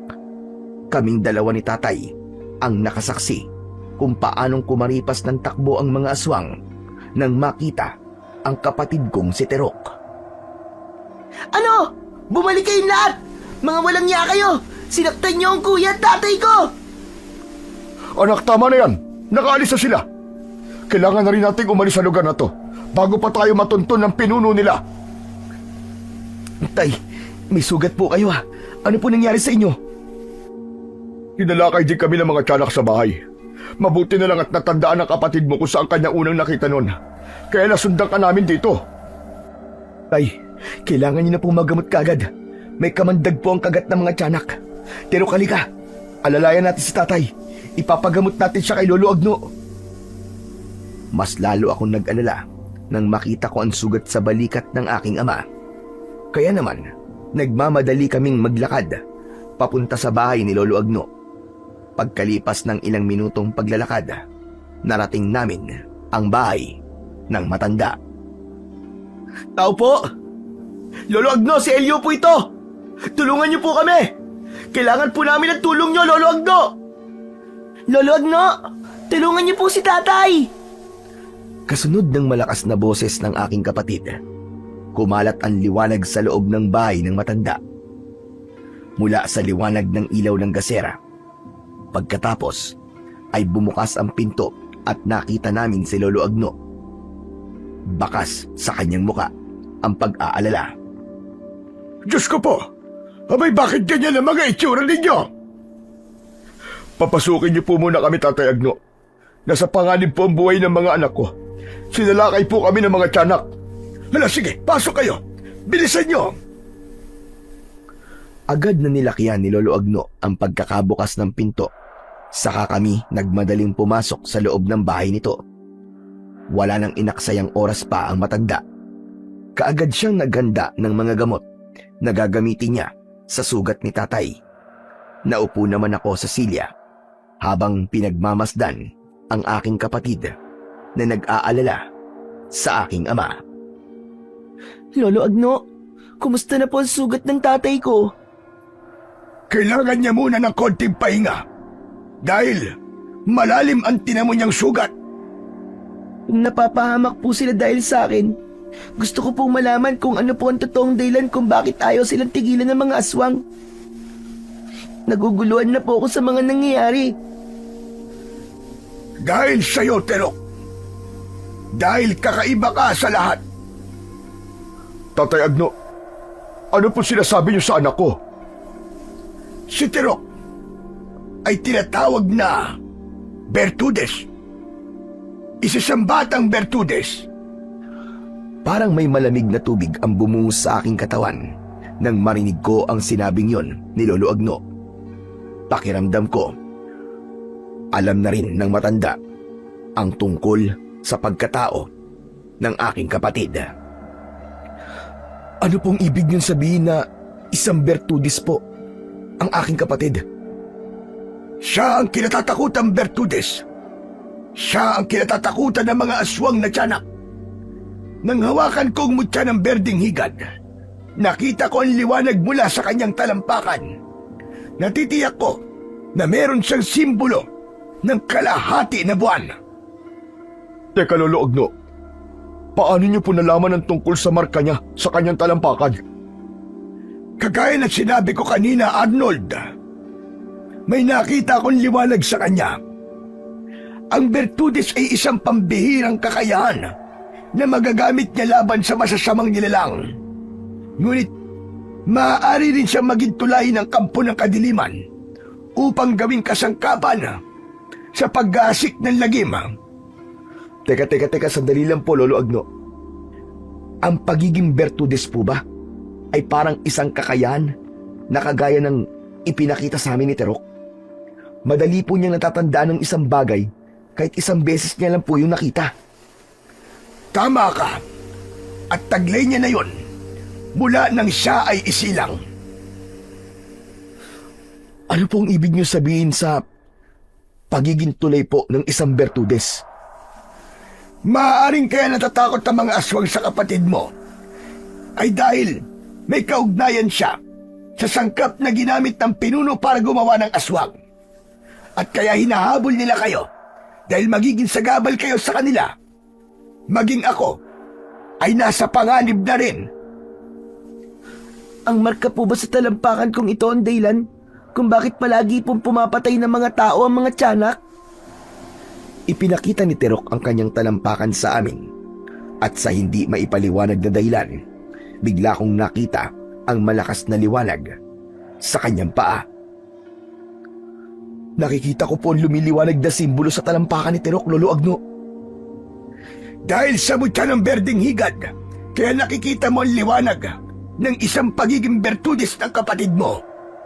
Isa pa, sa tingin ko, nakita mo na rin ang epekto ng mutya sa katawan ng mga aswang. Tama ba? Opo, Lolo Agno. At nagulat nga po ako nang bigla po silang sumabog na para bang pumutok na lobo. Tapos, tinutubuan muna sila ng pantal sa balat bago nawasak ang kanilang katawan hanggang sa sumabog. Dahil yun ang epekto ng higad sa tao, hindi ba? Kaya yun din ang magiging epekto ng mutya sa mga aswang. Mas pinalakas nga lang. Ang ipinagkaiba din, hindi nila kinakaya ang lakas ng kapangyarihan ng sandata mo at ng mutya. Magsasalita pa sana si Lolo Agno nang bigla kaming nakarinig ng malakas na iyak ng sanggol mula sa labas ng bahay. Hindi lang isa, kundi maraming iyak ng sanggol na sabay-sabay na umaalingaw-ngaw sa paligid. Dahil doon, nagmamadali si Lolo Agno na kumuha ng asin. Terok, dito ka lang sama mo. Huwag mo siyang iiwan. Tara, Elio, labasin natin ang mga nilalang na yan. Heto ang asin. Isaboy natin sa kanila nang tumigil sila sa pag-iyak. Yun ang kanilang hudyat ng pagtatawag nila ng mga kasama. Tara na po.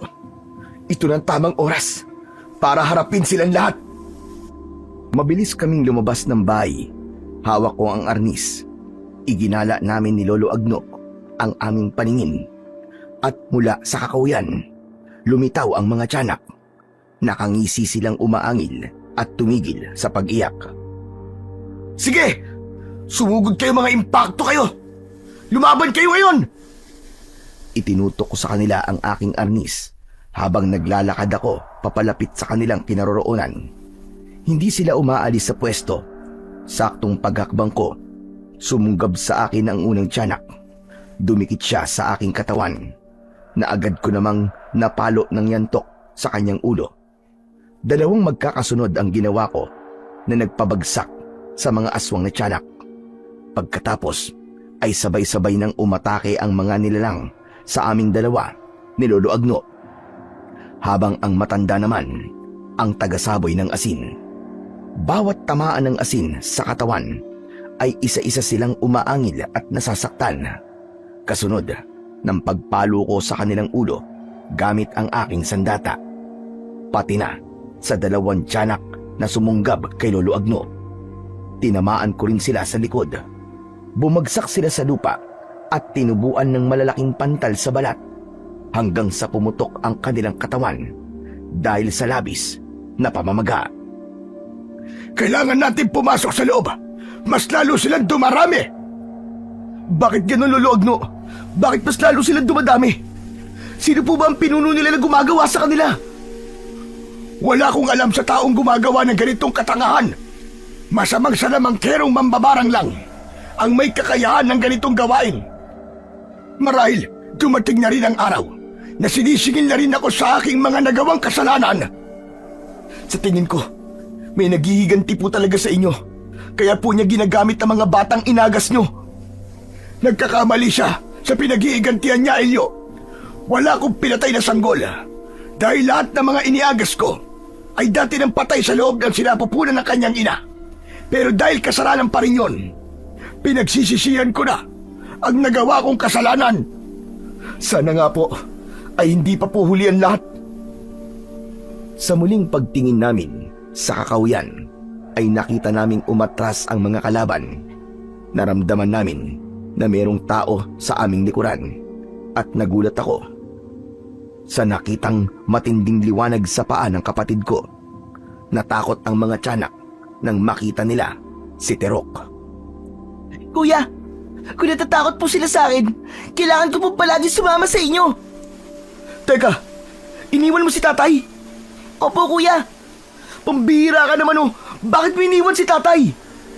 Halos madapa ako sa pagmamadali na pumasok sa loob ng bahay ni Lolo Agno para silipin si tatay. Ganun na lamang ang panlalaki ng aming mga mata nang makitang wala na roon si tatay. Tirok, bakit mo kasi iniwan si tatay? Pasensya na po, kuya. Hindi ko naman po sinasadya eh. Si tatay po kasi ang nagsabing lumabas ako at tulungan ka. May kumuha sa kanya. Teka, sandali. Ano ito? Dinampot ni Lolo Agno ang bote sa sahig. Saka binuksan ang takip at inamoy. Hindi sa akin ito At naniniwala ako na isa itong katas na makabuhay. Ang ibig sabihin, nanggaling ito sa pinuno ng aswang at hindi sinasadyang nahulog niya ito. Teka, Lolo Agno, para saan po ba yan? Ginagamit ito sa pagsasagawa ng ritual ng isang mambabarang para bumuhay ng sanggol gamit ang orasyong itim. Kung ang katas ng daon ng makabuhay kayang pumatay ng sanggol sa tiyan ng kanyang ina, ito naman ang ginamit niya para buhayin ng patay na sanggol sa pamamagitan ng kanyang kapangyarihang itim. Tama ako. Isang salamangkerong mambabarang ang gumagawa ng mga aswang. Diyos ko, ano pong gagawin natin, Lolo Agno? Paano po si tatay? Albularyo si Arnold. Kaya alam ko, napapatayin din siya. Kailangan niyong sundan kung saan nagpunta ang mga tiyanak. Halina kayo. Tara na. Puntahan natin ang inyong ama. Hindi na kami nag-aksaya ng oras. Agad kaming nagpunta sa lugar na pinasukan ng mga aswang. Maya-maya pa ay bigla naming narinig ang pag-angil sa aming paligid at hindi na nga kami nakapormang tatlo. Bigla nila kaming sinunggaban habang si Terok lang ang kanilang iniiwasan. Kuya, mag-iingat po kayo! Paluin mo sila ng arnis mo, Elio. Ibigay mo ang isa kay Terok.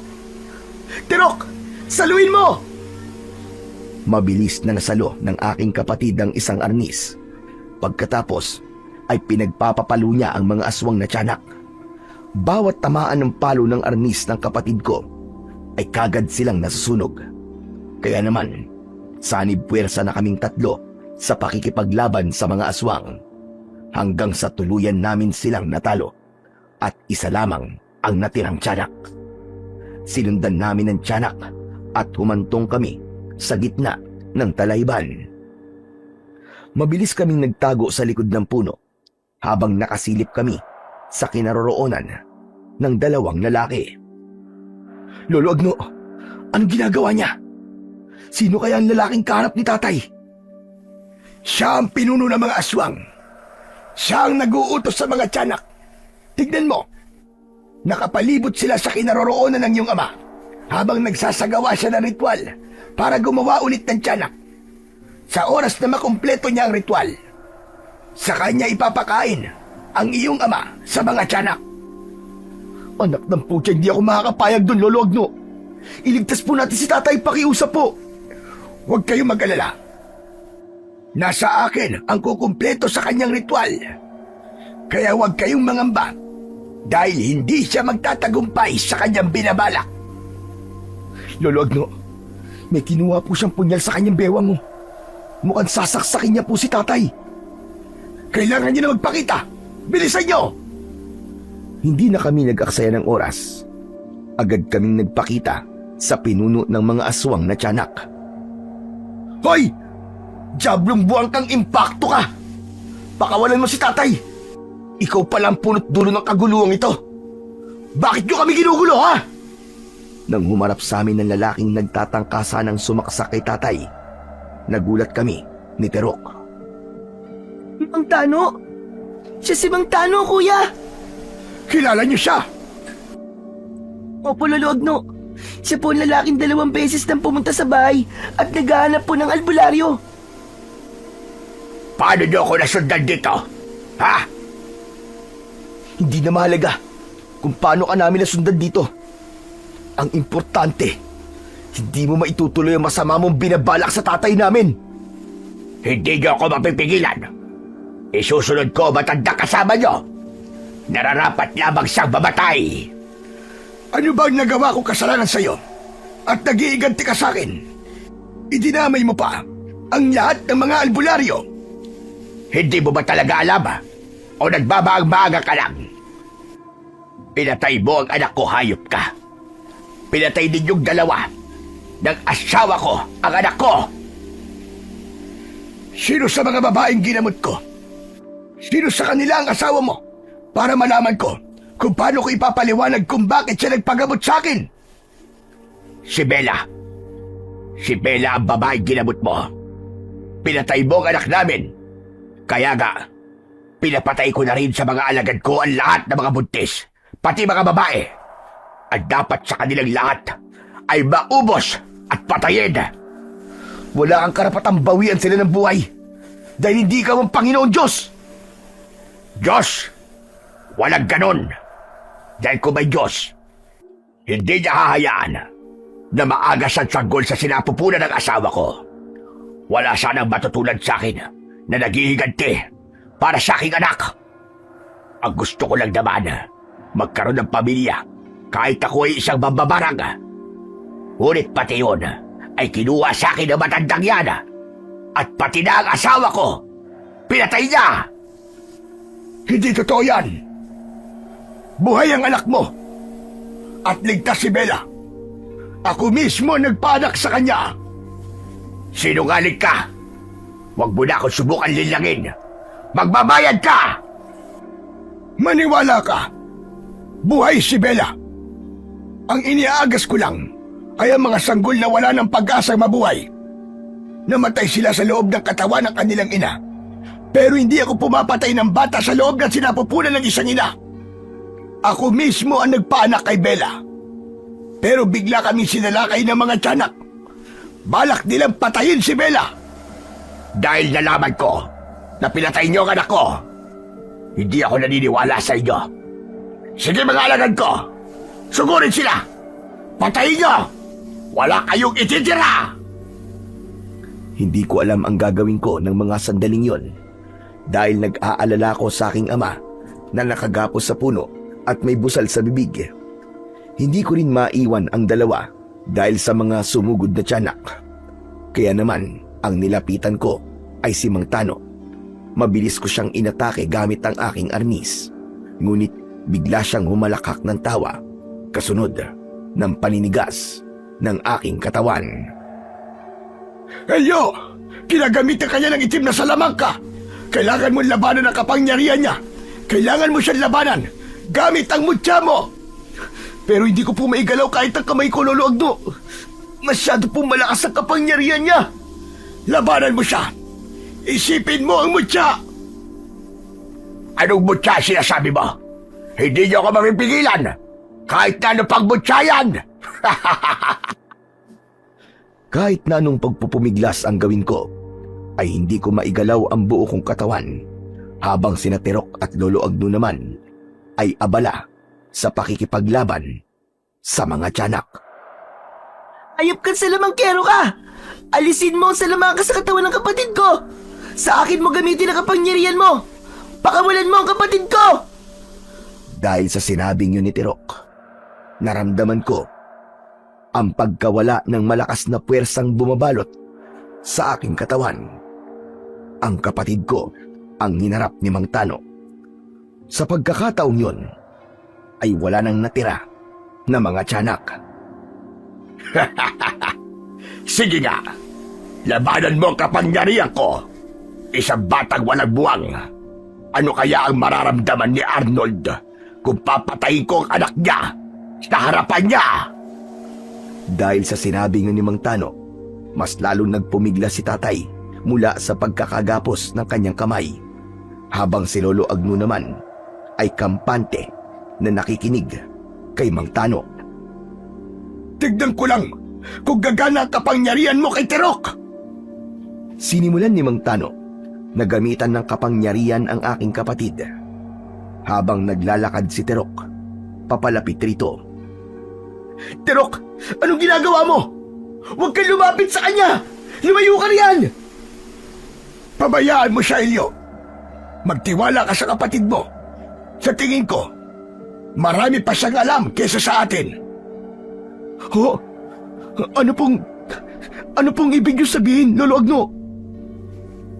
Wala akong natanggap na tugon mula sa matanda dahil umalingaw-ngaw na ang malakas na boses ni Mang Tano. Ano ito? Ano nangyayari? Ano to? Hindi maaari! Bakit hindi ka tinatabla ng aking salamangka? Anong klaseng nilalang ka? Dahil bawat kasamaan ay may katumbas na kabutihan. Matanda na kayo. Bakit kayo nagiganti sa ibang tao na wala namang kasalanan sa inyo? Bakit kayo nagpapakasama nang hindi nyo man lang inaalam kung ano ang totoo? Anong sinabi mo? Teka, sino ka ba talagang bata ka? Bakit hindi ka nasasaktan ng aking salamangka? Anong klaseng nilalang ka?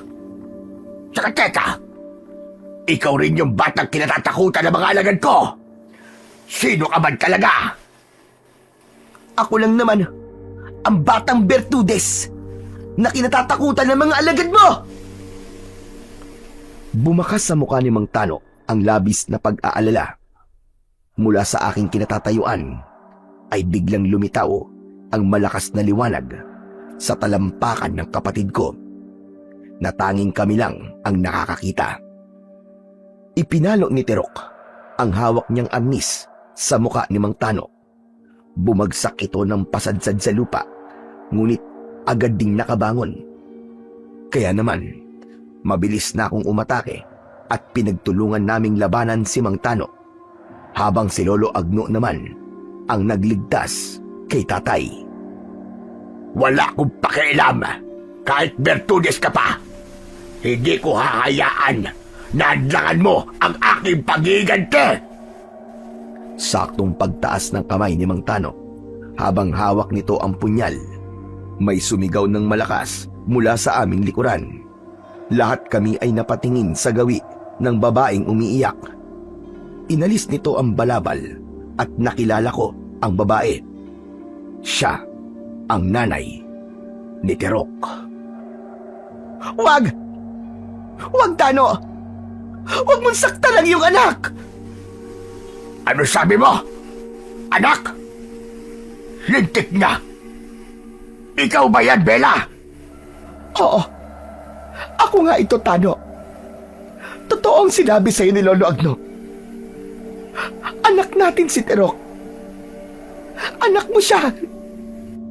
Nanlaki ang mga mata ni Mang Tano. Natigilan siya.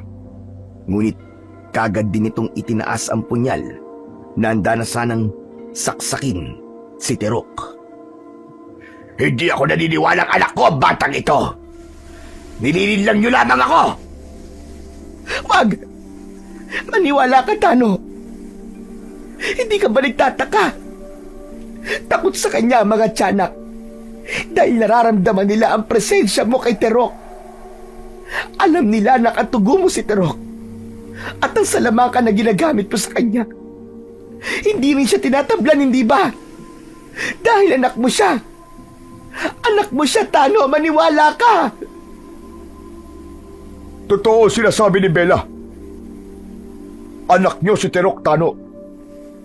Hindi namin siya totoong pamilya.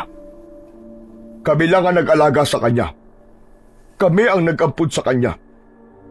Kaya ang pinaghihigantihan mo ay ang mga taong nagligtas at gumawa ng kabutihan sa anak mo.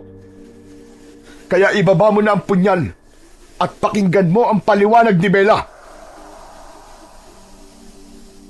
Nanginginig ang kamay na naitapon ni Mantano ang punyal, habang ako naman ay naluluwang napatingin sa gawi ng aking ama.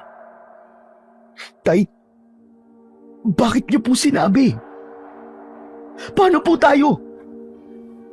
Tay, hindi ko kaya mawala ang kapatid ko. Tay naman, hindi ko po kayang ilayo nila sa akin ang kapatid ko, Tay. Hindi pwede yun.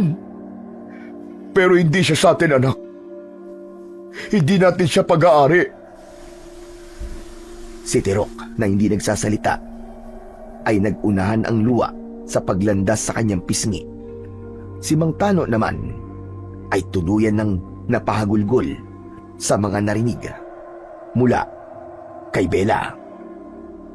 Nang gabing yon, sinalakay ako ng aswang. Ipinagkaloob ko sa mag-ama ang anak natin.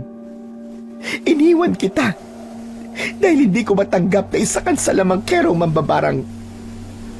Hinusgahan ko ang pagkatao mo. Ilang beses ako nagtangkang magpakamatay gamit ang dahon ng makabuhay. Pero iniligtas ako ni Tatay Agno. Iniluwal ko si Tirok na ligtas at malusog.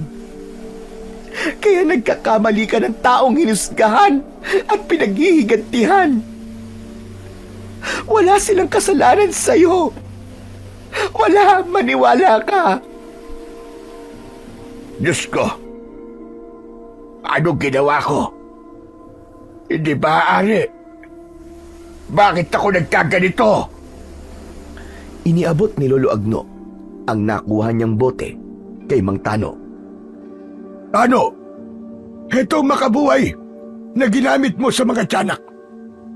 Alisin mo ang itim na salamangka sa ibang natitira mong alagad. Nandan sumalakay sa baryo. Dahil mali ka, Tano. Maling-mali ka. Ikaw ang totoong nagkamali rito. Sa dami ng napatay mo, Diyos na lamang ang bahala sa'yo. Hindi totoong walang Diyos. Dahil ang katotohanang may nag-alaga sa anak mo ay patunay na may Diyos. At hindi kanya pinabayaan at tinalikuran. Dahil sa sinabing yon ni Lolo Agno, napaluhod sa lupa si Mang Tano habang hawak at yakap ang bote. Diyos ko, patawarin niyo ako, Panginoon. Hindi ko alam. Hindi ko alam ang mga ginawa ko. Ang sama-sama ko. Ang sama ko, Panginoon ko. Patawad ho. Patawad! Bumangon si Tirok at nilapitan niya si Mang Tano. Tay, Nay, alam ko po na nagawa lamang ito ni Tatay. Dahil po sa labis na pagmamahal niya sa akin. Ngunit hindi pa rin natin maaaring kalimutan na ang bawat kasalanan na magagawa natin ay meron pong kabayaran.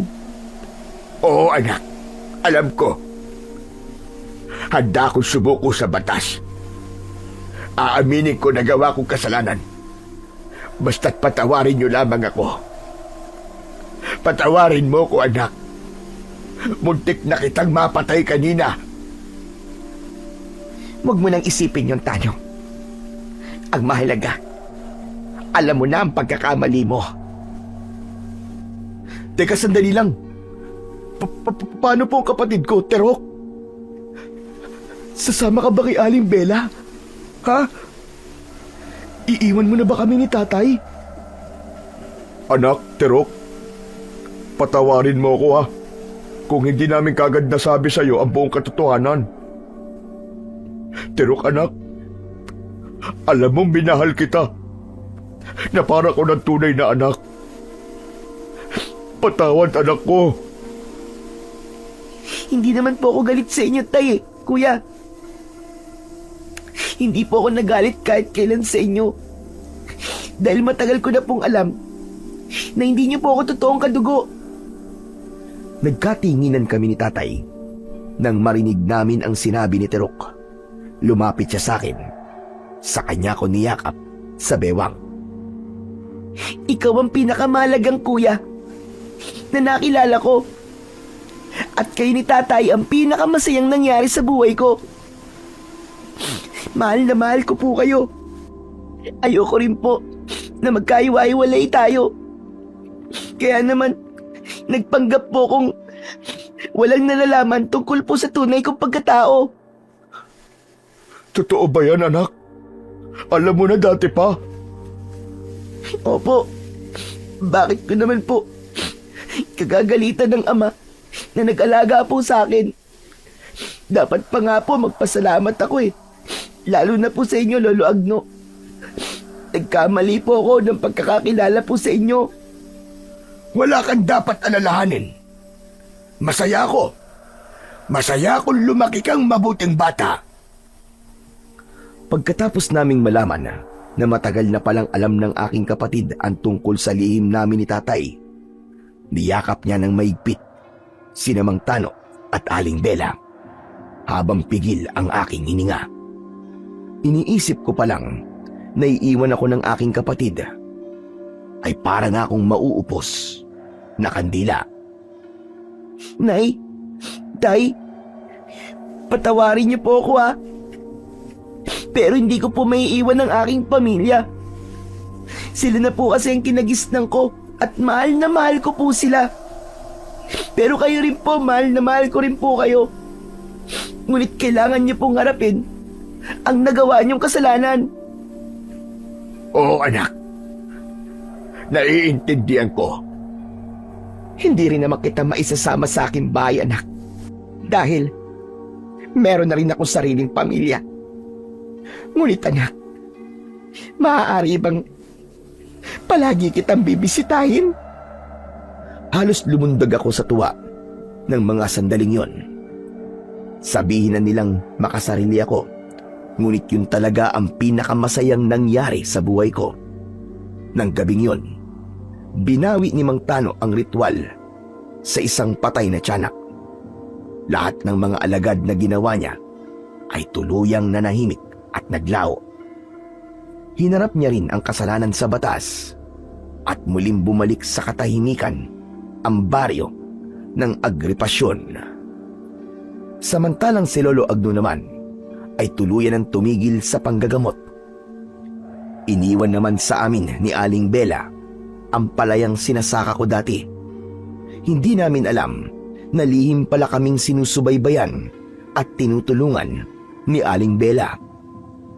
Sa kasalukuyan po, kasama ko pa rin ang aking kapatid. Siya po ang nag-aalaga sa akin dahil isa na akong senyor. Masasabi kong tunay na pinagpala ang buhay ko nang dumating sa amin si Terok. Hanggang dito na lamang po ang aking kwento. Sana po ay marami pa kayong istoryang itatampok sa inyong programa na magbibigay sa amin ng aral at inspirasyon. Lubos na nagpapasalamat. Elio. Ang buhay ng isang sanggol ay biyaya na galing sa Panginoong Diyos. Walang sino man ang dapat na kumuha nito mula sa sinapupunan ng kanyang ina. Bigyan natin ng karapatang mabuhay ang batang isisilang pa lang sa mundo. Dahil kagaya mo, tao rin siyang anak ng Diyos na dapat ingatan, pahalagahan, at mahalin.